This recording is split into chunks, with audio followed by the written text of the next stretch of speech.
முருகனின் முழு அருளை பெற வேண்டுமா? அப்போ இந்த 3 விஷயத்தை பண்ணி விடுங்களேன். தமிழ்நாட்டை பொறுத்தவரை முருகனுக்கு அறுபடை வீடுகள் உள்ளது. சமீப காலமாகவே முருகப்பெருமானை நினைத்து மனமுருக வேண்டி அந்த முருகனிடம் சரணடையும் பக்தர்கள் தொடர்ச்சியாக அதிகரித்து கொண்டுதான் வருகிறார்கள்.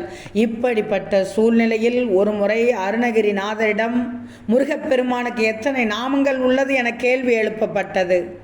அதற்கு பல கோடி நாமம் படைத்தவர் முருகன் என்றுதான் அவர் பதில் கூறியுள்ளார்.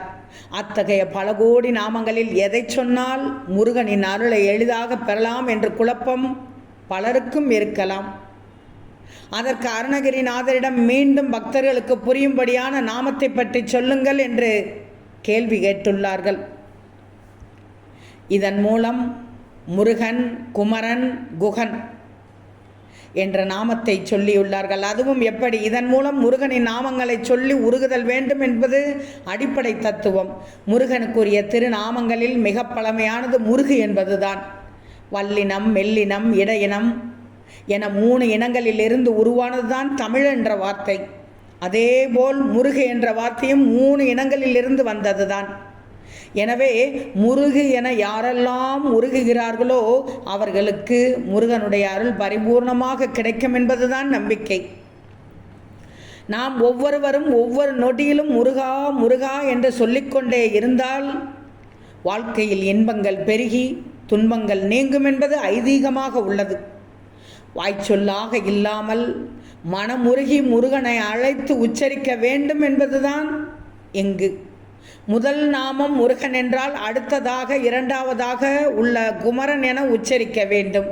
எப்படி என்றால் குமாரன் என்பது மருவி குமரன் என மாறியது.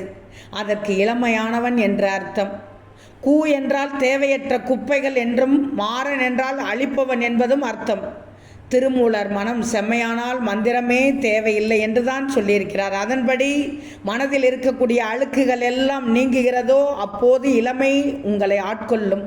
அடுத்ததாக உள்ள குகன் என்றால் இதய குகையில் வாழ்பவன் என்று அர்த்தம். குமாரன் என உச்சரிக்கும் போது மனதில் உள்ள அழுக்குகள் நீங்கி சுத்தமாகும். இந்த இதய குகையில் முருகப்பெருமான் குடிகொள்வதைத்தான் குகன் என்கிறார்கள். அவ்வாறு இருப்பவர்களை உயர்ந்த அடியார்களாக வணங்க வேண்டும். முருகனிடம் சரணடையும் பக்தர்கள் வாழ்க்கையில் வரும் எதிர்மறை எண்ணங்கள் தொடங்கி துன்பங்கள் வரை அனைத்தும் காணாமல் போகும் என்பது நம்பிக்கை, அதீத நம்பிக்கை. சொல்லிவிடுகிறீர்களா?